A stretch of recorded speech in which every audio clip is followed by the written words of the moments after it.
மகாராஷ்டிராவின் இயற்கை அதிசயங்கள். அதாவது நானே காட் மற்றும் மால்சேட்ஜ் காட்டை பற்றி தான் நாம் இன்றைக்கு பார்க்க போகிறோம். Reverse water பால்ஸா.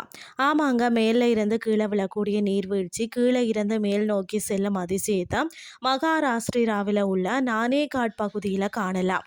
இதுதான் ரிவர்ஸ் வாட்டர் அண்ட் பால்ஸ் என கூறப்படும் அதிசயம். அதாவது புனே ஜின்னாருக்கு அருகே அமைந்துள்ள நானே காட்டிற்கு மும்பையில் இருந்து பார்த்தீங்கன்னா சாலை வழியாக 3 மணி நேரத்தில் சென்று விடலாம். நானே காட் பார்த்தீங்கன்னா கொங்கன் கடற்கரை மற்றது தக்கான பீடபூமிக்கு அருகே உள்ள கம்பீரமான ஒரு மர்மமான மலைத்தொடராகும். அங்கிருந்து ஒரு நீர்வீழ்ச்சி தலைகீழ் திசையில் பாய்கிறது.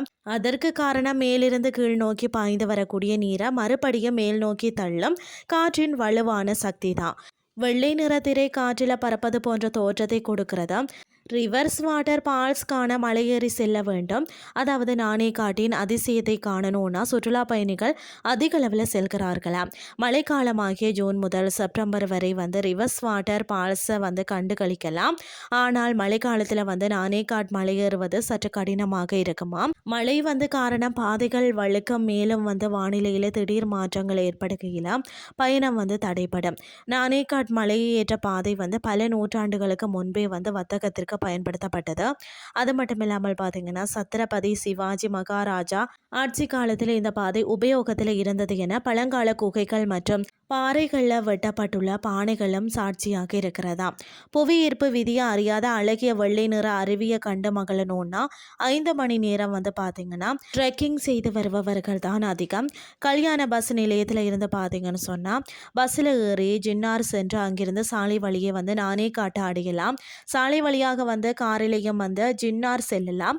அதாவது புனேயில் இருந்து 120 கிலோமீட்டர் தூரத்திலையும் மும்பையில் இருந்து 165 கிலோமீட்டர்லையும் இருக்கிறது.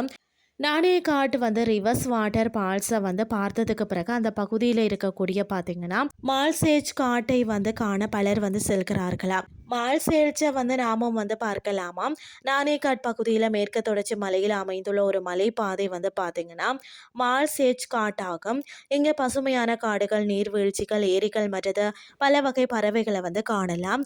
மலையேற்றத்தை விரும்புகிறவங்களுக்கும் ஏற்ற இடம்னே சொல்லலாம். ஏரிக்கரையில் முகாம்கள் அமைக்கலாம். ஓய்வெடுக்கவும் பல இடங்கள் இருக்கிறதா.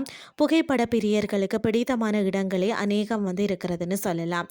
மற்றது பார்த்தீங்கன்னா கரிசந்திர காட் கோட்டை மால்ஜேஸ் காட்டில் உள்ள பழமையான மலைக்கோட்டையாக இருக்கிறது. 6ஆம் நூற்றாண்டில் பார்த்தீங்கன்னா கலாச்சூரி வம்சத்தின் ஆட்சியின் கீழ் தான் கட்டப்பட்டது என கூறப்படுகிறது. இந்த கோட்டை மீது ஏறுபவர்களும் பலர் இருக்கிறார்கள். நானே காட், மால்சேஜ் காட் போன்ற இடங்களுக்கு தங்குறதுக்கு ரிசார்ட்டுகளும் சாப்பிட உணவுகளும் இருக்கிறது. ட்ரெக்கிங் செல்கையில் அத்தியாவசிய மருந்துகள், பிஸ்கட் பக்கெட்டுகள், தண்ணீர் போட்டல் இதெல்லாம் நீங்கள் வச்சுக்கொள்வதோடு நல்ல மலையேற்ற காலணிகளையும் அணிஞ்சு செல்வது அவசியம். மழை காலத்தில் ட்ரெக்கிங் செல்வது என்பது தனி ஒரு சுகம் என்றாலும் பாதுகாப்பு விழிப்புணர்ச்சி முக்கியம்னு தான் சொல்லணும். இன்றைய கிறிஸ்டி உங்களுக்கு பிரயோசனமாக அமைஞ்சிருக்கும்னு சொல்லி நானும் நம்புகிறேன். இதே மாதிரி மற்றொரு கிறிஸ்டின் வாயிலாக உங்களை சந்திக்கிறேன். நன்றி.